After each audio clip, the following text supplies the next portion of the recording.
As the president strains to contain the pandemic and the Congress debates, the president is also taking aggressive steps to contain American cities. A use of executive power that has underscored his law and order campaign message, but his moves have alarmed Democrats and some Republicans. There's no conceivable scenario that I think that this massive invasion basically should be done or can be done effectively without local support. This is a democracy, not a dictatorship. We cannot have secret police abducting people and putting them in unmarked vehicles. That's what we call tyranny and dictatorship, and we are not having it in Chicago. Weijia, we've seen federal agents in the past work with local officials on drug task forces. We've seen coordination, but this is a situation where federal agents are coming into cities without coordination often with the mayors, with the governors. Will the White House, will the president listen and back off?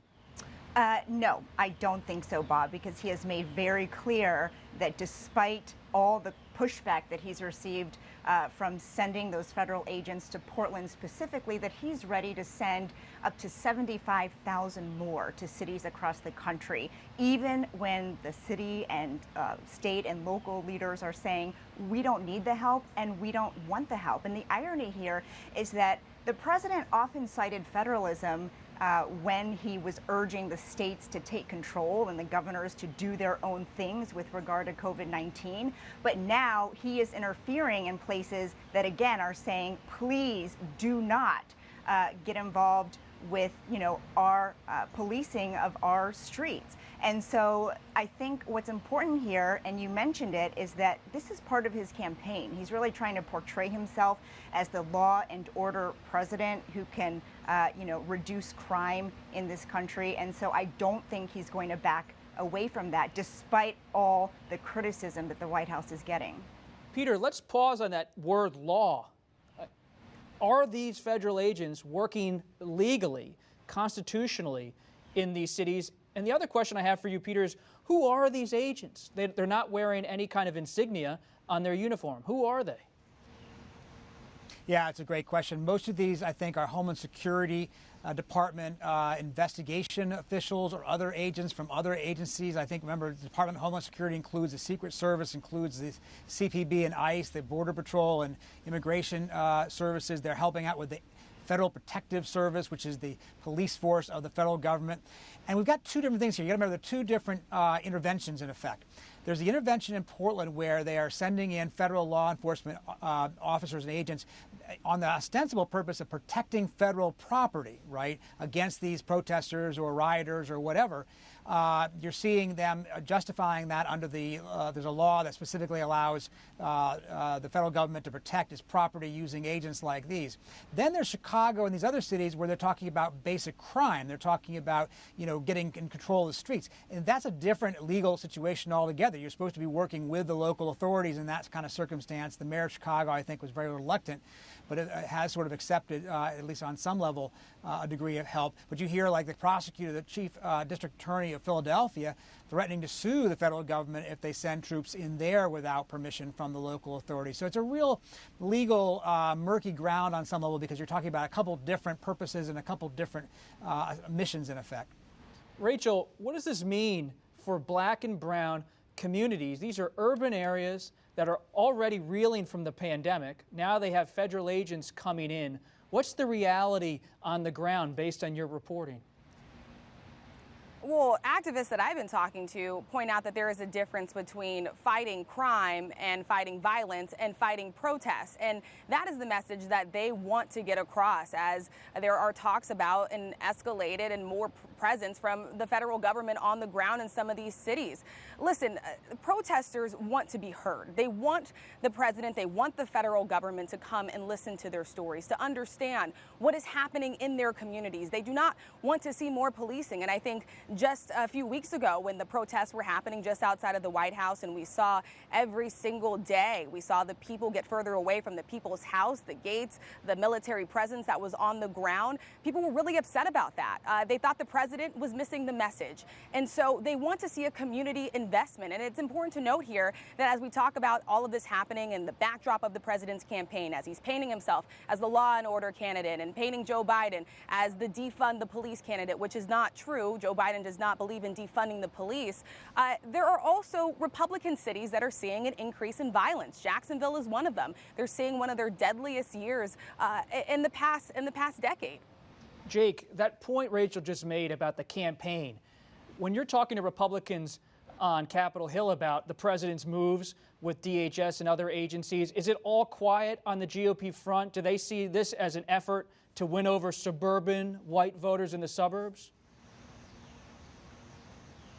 Yeah, I mean, listen, there's definitely a dynamic that I think a lot of Republicans in the House of Representatives, which is obviously more conservative and more gerrymandered and just represents a different slice of the American people than the Senate does. I think in the House, there's widespread comfort with this, and people believe that Republicans in the House believe that these cities have gotten out of control, and the voters that they represent want to see the federal government get a hold of this. In the Senate, where Republicans represent large, diverse states with Republicans, Democrats, moderates, independents, urban and suburban and rural voters, it's not as welcome. And I was talking to a White House advisor this week, and they were making the point that within the president's base, this is widely popular. I don't know that to be the case. This is reminiscent, Bob, of something we all remember when the president sent troops to the border before the 2018 midterm election because he said there was a dangerous wave of immigrants coming into the country. We'll see if this continues apace just like this, but it does have that reminiscent feeling. Meanwhile, Democrats are plus 10 on the generic ballot, which means 10 percentage points is the lead. Voters want Democrats over the generic Republican. So, I mean, Democrats are really on the congressional level pulling away with this election in a very serious and profound way. Weijia, we saw in the White House briefing room on Friday, Kayleigh McEnany, the press secretary, was following up on the president's message, showing images of protests and these different scenes in American cities. Yeah, and I think it's important to note that her own argument kind of fell apart because she was focused on what was happening in Portland, where she had already said that the reason why these troops could go in was to specifically protect federal property, as Peter so importantly pointed out. But then these images just showed clashes with police and some burning things that were on fire. But then when she came out, she said those weren't peaceful protests at all. But, with regard to the federal troops in Portland, the administration is not saying they're there to make sure the protests are peaceful. They are saying that it's there to protect the federal property, which again sort of did not jive with her message. But overall, they continue to say that the president is just focused on safety, and that's why, he launched this new initiative called Operation Legend, as Peter mentioned, to just go into other cities and try to reduce crime more in general terms. But, I think Jake brings up really important points that whenever you're talking about cities that just simply do not want the help, it's a hard case to make. Peter, you covered President George W. Bush, and who started the Department of Homeland Security. Now we're seeing DHS evolve into something new. Yeah, look, one thing that's really important here is to remember to listen to what the president himself is saying. He is framing this in very overtly partisan terms, right? He is using the phrase Democratic cities, liberal Democrats running them, and he makes the direct connection to his campaign against Biden by saying if Biden wins, then all of America will be unsafe like these cities. This is, you don't normally hear, President Bush would not, if he was trying to, establish control of cities that were having trouble with crime or trouble with out-of-control protesters, he would not be sitting there talking about the political affiliation of the mayor or the governor of the place he was trying to work with. And he also wouldn't probably be making a confrontation. This is a president who wants the confrontation.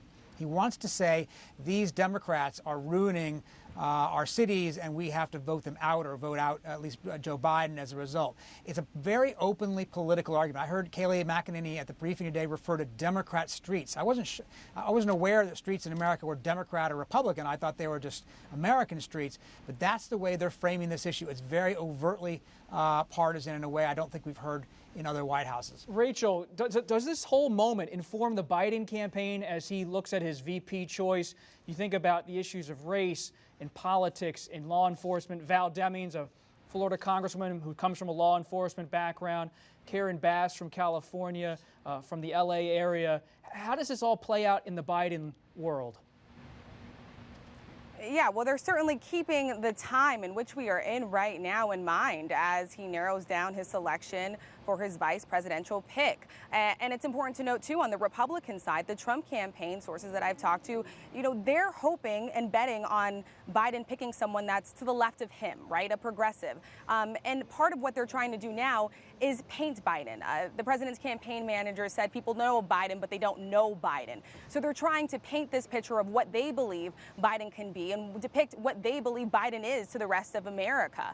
But there is no doubt about it. Voters are on the edge of their seats, also waiting to hear. I was just speaking to one voter in Minneapolis who said for him, the decision between Trump and Biden is going to come down to two things. One, who Biden picks for his VP, and then the debates. Jake, just to wrap us up here tonight, when you talk to top advisors to President Trump, and I know you've talked to them this week, what is their view of the president's efforts on the cities in this country? They think it's strong. They think it shows his strength. It shows his resolve. It shows his ability to get control of a situation. I would be inaccurate to say they all agree, but they believe that these scenes around the country are abhorrent, and they want these federal officials to take control of it.